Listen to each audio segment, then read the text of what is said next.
Bonjour à tous et bienvenue chez Trading Institute. Nous entamons aujourd'hui la première partie du cours sur le volume profile. Ça va être essentiellement bien sûr de la théorie où on va regarder donc les points essentiels pour comprendre et avancer sur notre formation concernant le volume profile. Alors dans un premier temps, on aura la définition, la base du volume profile, comment l'intégrer dans l'analyse technique, comment on peut gérer son risque grâce au volume profile, et on finira par une conclusion qui nous amènera par la suite sur la partie 2 qui sera disponible très prochainement.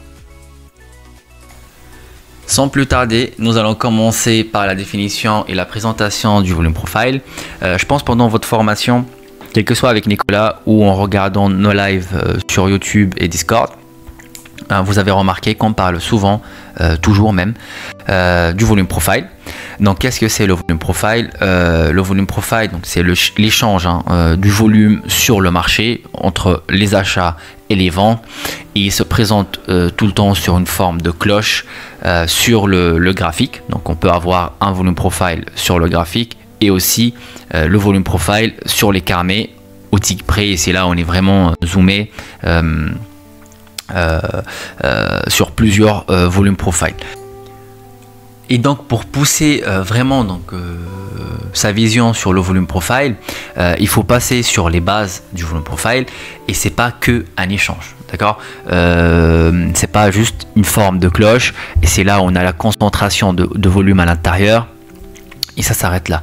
Le volume profile, il y a beaucoup plus de détails à prendre en compte. Premièrement, tout dépend de votre style de trading. Comme on voit ici, donc la construction de volume profile, elle est sur des différentes périodes. Donc on peut avoir des volumes profile sur du daily, du journalier. On peut avoir du volume profile sur du weekly, monthly. Et nous, ce qu'on utilise chez Trading Institute, puisque on est sur du purement scalping, on utilise vraiment le volume profile daily. Alors, pour faire, comme on a dit, ça va être une partie théorique et une partie de présentation du volume profile. On va s'arrêter sur ces deux points importants dans un premier temps. C'est qui est le POC, donc le Point of Control, et la VAH et la VL. Donc la Value Area High et la Value Area Low. Donc c'est la zone de valeur en français. Et donc le POC, c'est le point de contrôle. C'est là où on a eu le plus de volume échangé. Alors on le voit maintenant sur le carnet. C'est sur un seul prix où on a le plus de nombre de lots échangés. On peut avoir un volume profile, allez, pour faire un exemple, sur 4 ticks. Donc on a 3 ticks où on a échangé 25 lots, 25 lots, 25 lots.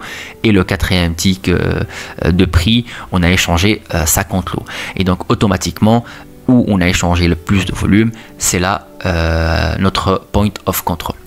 La VH et la VAL, ça sera beaucoup plus zoomé, bien sûr, tout le cours de toute façon, mais ça nous fait office de support et résistance par rapport au calcul des 70% du volume profile qu'on verra par la suite. Donc ces configurations là, on doit les prendre en compte. On trade en se basant sur ces détails sur le volume profile. Donc on doit savoir où on a notre résistance, la VH, où on a notre support, la VL du volume profile daily, et où on a échangé le plus de volume. Donc c'est là où le prix qui intéresse le plus de monde, quel que soit à l'achat ou en vente. Après avoir vu les principaux points sur le volume profile, on va avancer dans le cours et voir comment on peut l'intégrer dans l'analyse technique. Alors, une petite parenthèse, tout dépend votre façon d'analyser le marché, donc côté graphique. Il est indispensable de rentrer le volume profile, de prendre le volume profile en compte. Pourquoi? Parce qu'on va être plutôt sur des points de confirmation. Le volume profile va nous confirmer est-ce qu'on avait la bonne analyse, est-ce qu'on avait le bon biais ou pas.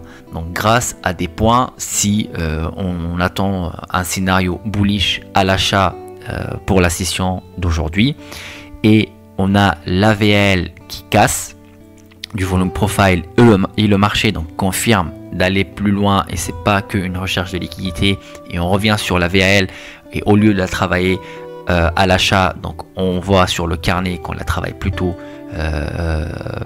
sur des shorts, donc sur de la vente, et ben là on sait que notre scénario n'a pas été confirmé et on perd pas d'argent. Donc c'est quelque chose qu'on verra aussi par la suite sur la gestion de risque. Mais en tout cas, il est vraiment important de l'intégrer dans votre analyse technique et surtout, quelle que soit la façon où vous analysez. Donc, si vous êtes plutôt sur des analyses techniques, entre parenthèses, simples, support, résistance, ou sur de la liquidité, ou vous analysez les order blocks, l'imbalance, etc., le volume profile doit faire partie de votre analyse du jour. Grâce au volume profile, comme on l'a vu, puisqu'on l'a intégré maintenant dans notre analyse technique, on peut détecter les zones. Donc où on a des zones avec des fortes probabilités de réaction et un risque relativement faible. Le risque il est toujours là sur les marchés, mais en tout cas on peut vraiment affiner ses points d'entrée grâce au volume profile. Attendre des confirmations, et ça c'est ce qu'on voit et on fait tous les jours, quel que soit en exercice avec Nicolas et Prince ou dans le live trading Discord YouTube, comment utiliser le carnet d'ordre pour avoir ces confirmations. Mais en tout cas, le carnet d'ordre sur un marché volatile comme le Nasdaq, c'est énorme. On ne peut pas le lire, on ne peut pas regarder tous les placements d'ordre des opérateurs sur le marché, quel que soit à l'achat ou en vente. D'ailleurs c'est impossible. Mais par contre, grâce au volume profile, ce qu'on va faire, c'est qu'on va affiner, comme on l'a dit, et détecter une zone de prix. Sur le S&P, on peut d'ailleurs détecter quasi le prix au tick près, allez à 3 ticks. Si on a bien sûr, après on verra si on a des VIX bas, tout dépend après le contexte du marché, mais en temps normal. Et sur le Nasdaq, une zone de prix. Et en tout cas, ce qu'on peut faire grâce au volume profile, c'est qu'on va zoomer et là on va, dès que le marché arrive sur ces zones, on va commencer à lire le carnet et attendre nos confirmations et là rentrer en position. Et après avoir rentré en position, on utilisera ces confirmations là et le palier de prix ou le palier de volume sur le volume profile pour de son SL le passer en BE et de son BE le passer en trail stop, donc en stop suiveur, et suivre sa position si elle est gagnante. Et d'ailleurs si on se prend un stop, on a géré notre risque. On s'est dit que si on sort de cette zone, le marché peut potentiellement aller plus bas si on est à l'achat ou plus haut si on est en short. En conclusion, le volume profile est indispensable pour notre trading, donc quel que soit notre style de trading, de swing, de day trading, du scalping, il faut absolument donc s'appuyer sur le volume profile. Il n'y a pas que le volume profile, bien évidemment, mais c'est un outil qu'on doit intégrer dans son analyse technique. Premièrement, des confirmations pour des prises de position, de placement de SL et aussi de sortie de position. Sur la deuxième partie, on va aller encore plus loin sur les bases du volume profile, la construction du volume profile, lequel le choisir, tout dépend alors votre type de, comme on l'a dit, votre type de trading. Donc des traders, on est plutôt dans du scalping. Comment le configurer, comment le lire et expliquer donc exactement les points qui sont pour nous qui seront intéressants.